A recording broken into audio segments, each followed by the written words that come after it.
Energy Matters 2 podcast is a communication platform that features technologies and thought leaders working to advance energy efficiency. The Energy Matters 2 podcast seek to connect buyers with sellers so that practical, cost-effective energy efficiency and sustainable energy solutions continue to gain market traction. So, Ron, we're back with another Energy Matters to You podcast here, March 5th, 2019. Good to see you. Good to see you. Not sure where the time is going. I think the last time we had a podcast out was last fall, but here we are. Too much. But people do ask about it. So people have been asking, and they're by popular demand. Yeah, we've got a good guest today, so we'll get to that. But speaking of the guest, you and I were talking before, as we're prepping for this podcast, about the whole remote commissioning business. So we've got millions of square foot of building space, and we have increasingly sophisticated technologies. What kind of things are you seeing in that space in terms of evolution in the last couple of years? Well, we've seen folks like our guest today, Peter Serian from Copper Tree Analytics, and we've seen other firms in that space. You know, our experience, we've done some work with KGS Buildings, Symmetrics, their tool Analytica. So those are the two that we've seen out there, at least in the utility space in the region here in New England. Right, and Johnson Controls says they're offering them. JCI, that's right. Yep. Good. And the utilities now, clearly they love to pay for light bulbs, right? Over and over again, they pay for light bulbs. But because there's so much interest on the part of the buying community about this remote analytics, they have to do something. Yeah. In fact, I was just at Eversource's open house this morning, and they've totally revamped their retro commissioning and monitoring based commissioning program. And I think actually, Peter, you may have had a hand in some of that planning, but they're coming out with the details for that program next month. So hopefully they'll provide some front end funding to get tools like this going forward. Right. Super. Okay. So, but let's bring him in. So we got Peter Serian with Copper Tree Analytics. Peter, welcome to Energy Matters to You.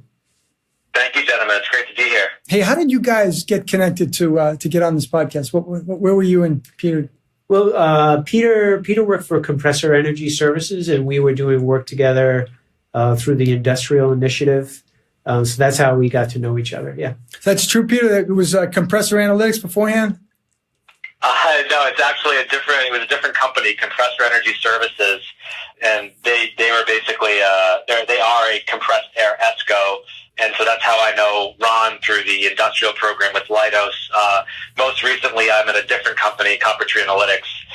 So it's two different companies. Got it. Now, you've had quite a long experience in energy. I was looking at your LinkedIn profile. You did some consulting, and you did some work with Constellation Energy as well. Yes, I started developing federal performance contracts for Constellation Energy. That lasted about 4 years, developing projects for Bureau of Prisons and also DoD facilities. And then, I moved on to consulting roles. And most recently, my last two roles were in the energy SaaS or software as a service field.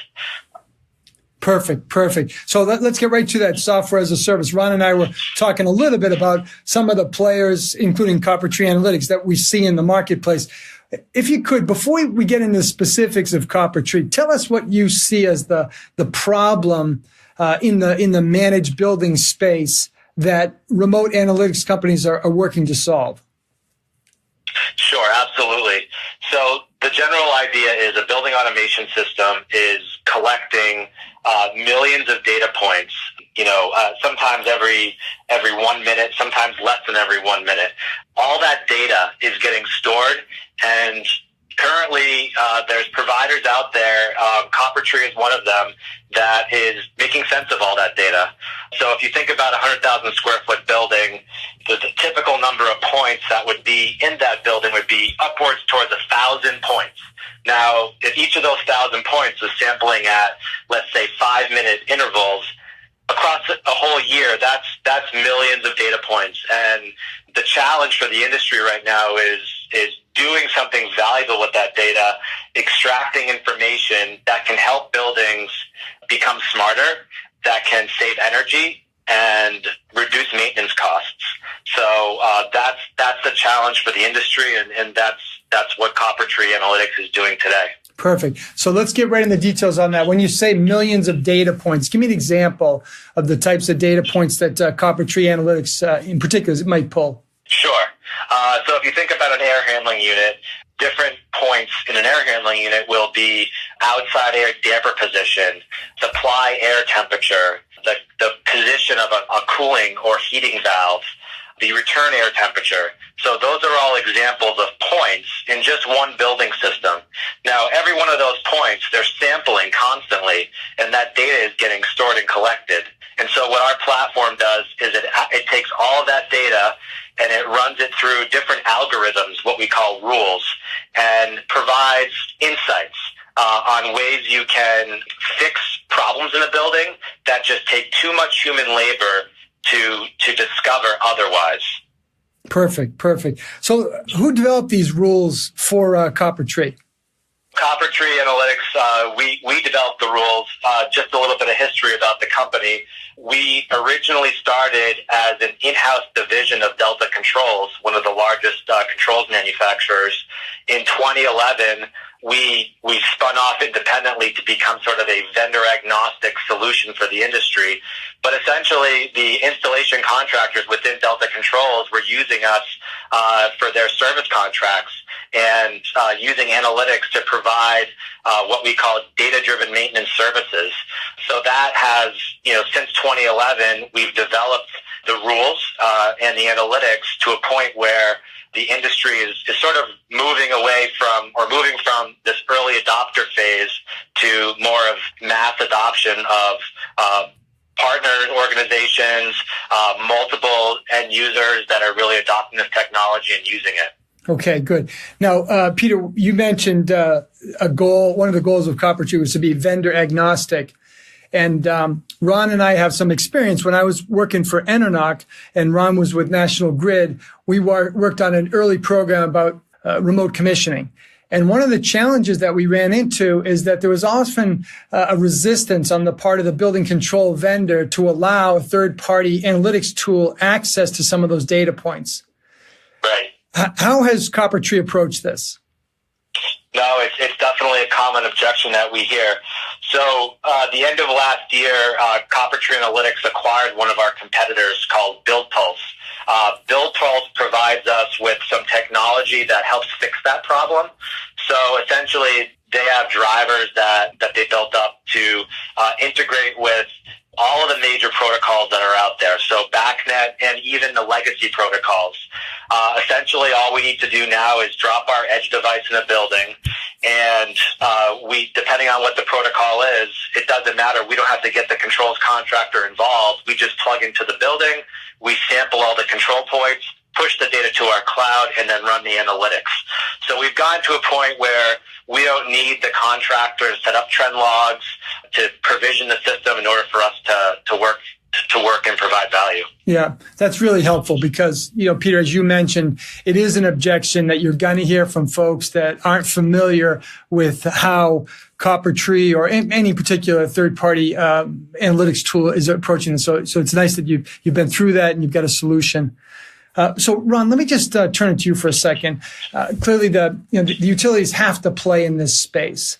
And, I'm wondering, what are the objections that they've been giving for failing to provide incentive or sufficient incentive for a remote analytics tool? And what are some of the benefits that you see the utility potentially realizing by using them? It's hard to believe, but it was about 10 years ago when we started that first pilot with National Grid. That's kind of scary. But the two major issues that I've seen are the lack of incentives for an upfront payment to get these systems moving forward with the customer.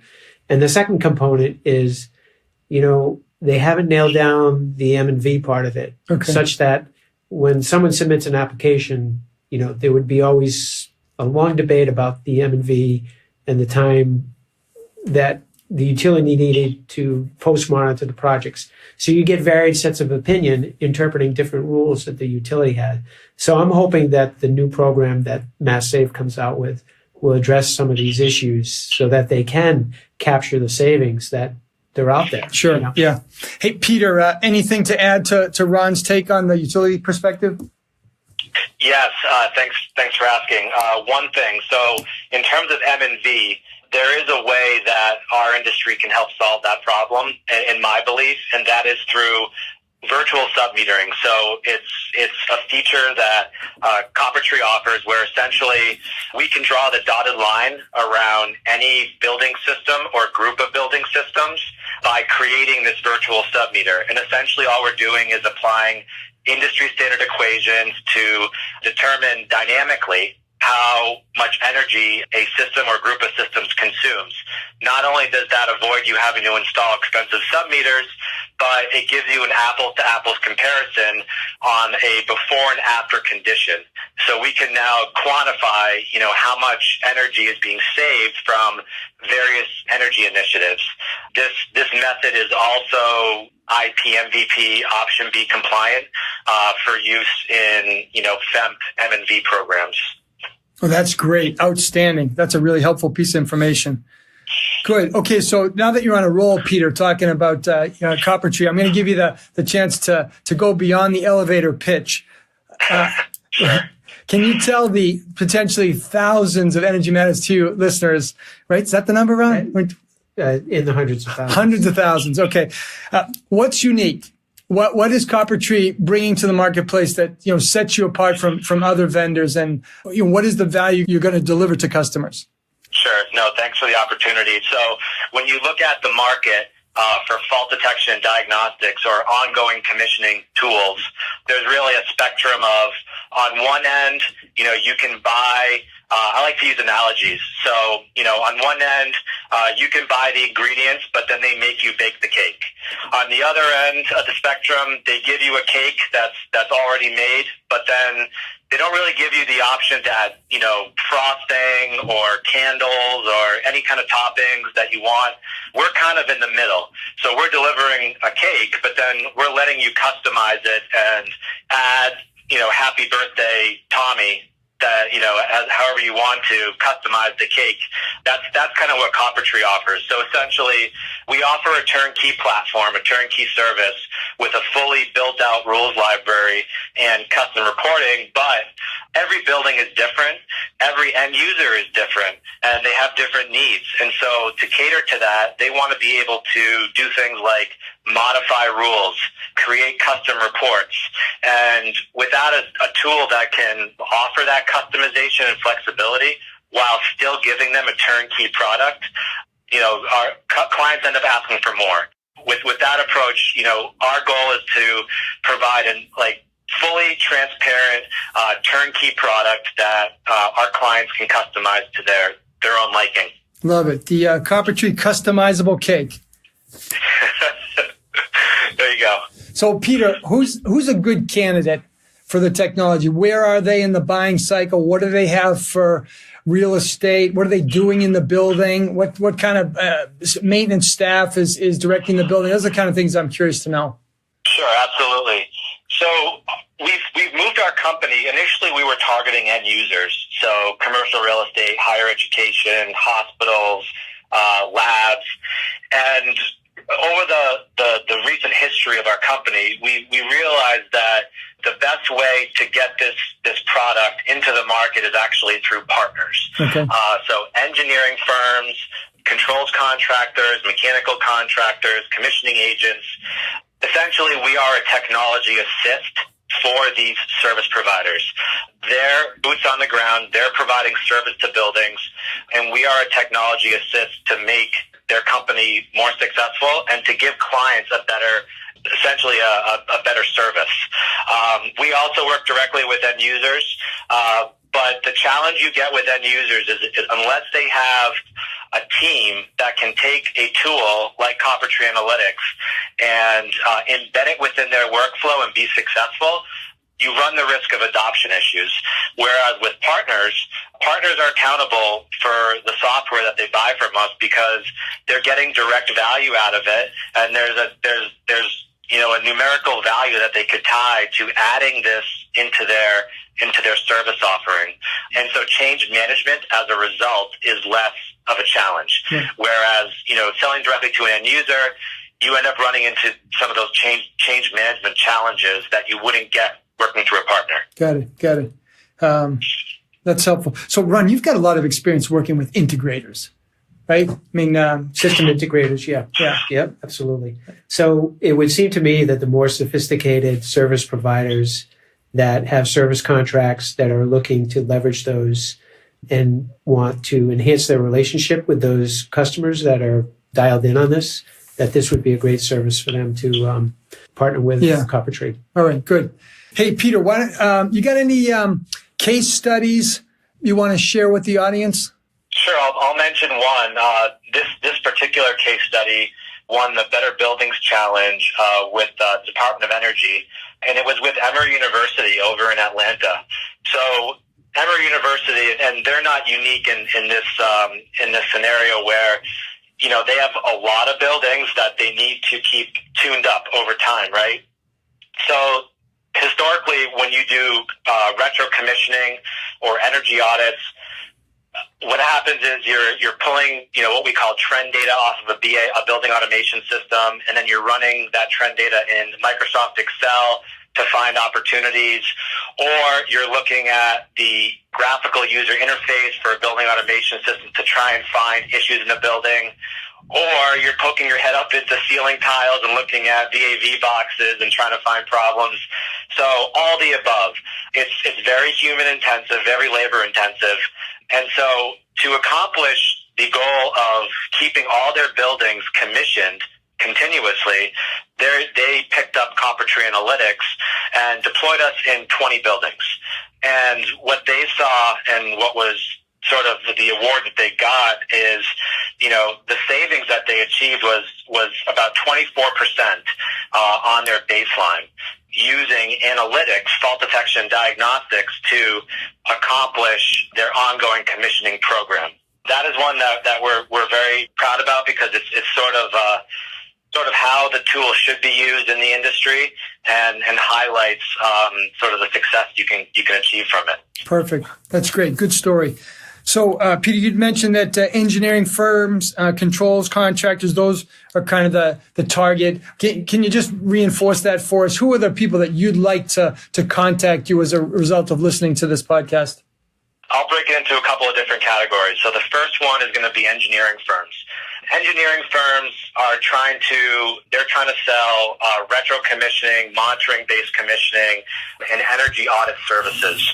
So the current state of the market is accomplishing those services with a lot of human labor, and what Coppertree can offer is a technology assist. So many of the tasks that these firms are performing manually with human labor, we can augment with analytics.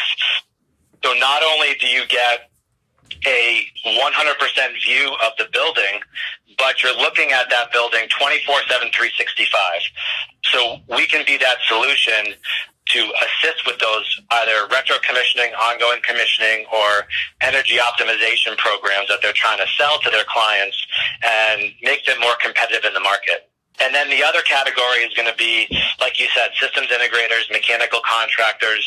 They, on the other hand, are doing maintenance services, and their goal is to get what they call pull-through revenue. So they want, you know, a service contract to provide maintenance, but ultimately they want that to feed into more revenue on the design build side. So using analytics, instead of physically going into a building to perform maintenance, or physically going into a building to find different opportunities to propose to a client for pull-through revenue, they could just deploy analytics, and we can find those opportunities for them, and we can make their current maintenance program more efficient. Excellent. That was a great list of folks to contact and reasons for them to contact you. So, Ron, it sounds like it was really good timing to have Peter on based on your recent visit. You know, based on what I'm seeing from the program offerings, I know, Peter, you mentioned ComEd has a great program, and it seems like the local utilities in New England here are upping their game as far as the acceptance of these services and trying to monetize the savings for them. So the future looks bright. Good timing. So, Peter, we learned about, the customizable cake and the technology assist, Coppertree Analytics stands to save a lot of energy and optimize a lot of buildings. So Peter Serian, Copper Tree Analytics, want to thank you for being part of Energy Matters to you. It's a pleasure, gentlemen. Thank you for having me on. Thanks for listening. To keep up with future podcasts, please join our LinkedIn community at Energy Matters 2U. That's Energy Matters, one word, the number 2 and the letter U. We would love to hear your comments and ideas, so please feel free to contact myself, Leo Ryan, or Ron Galuli through our LinkedIn profiles. There's work to be done. Go make a difference.